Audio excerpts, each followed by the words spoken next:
The HVAC fan on the Carrera is one of those items that tend to fail as the car reaches over 10 years old.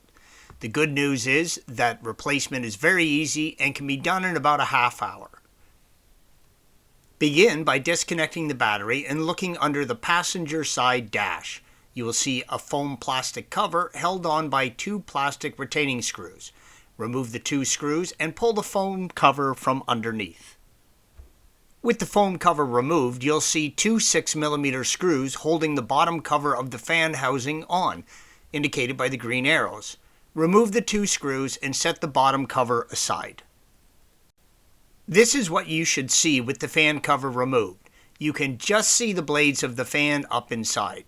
Take note of the air duct directly in front of the fan housing as indicated by the green arrow. You'll need to remove this to have room to lower the fan out.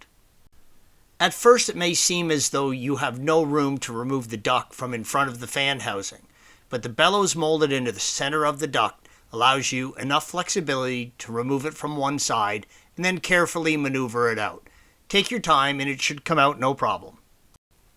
With the duct and lower cover removed, the fan should just drop out of the housing, only held in place by the wiring harness shown here, green arrow. Push the fan back up into the housing enough to slide the harness over the hook. The fan assembly should now drop completely out of the housing.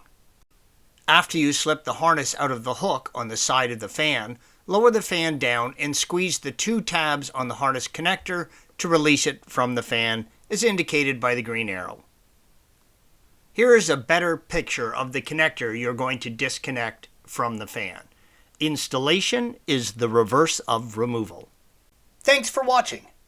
Be sure to subscribe to our channel and check out another video in this series.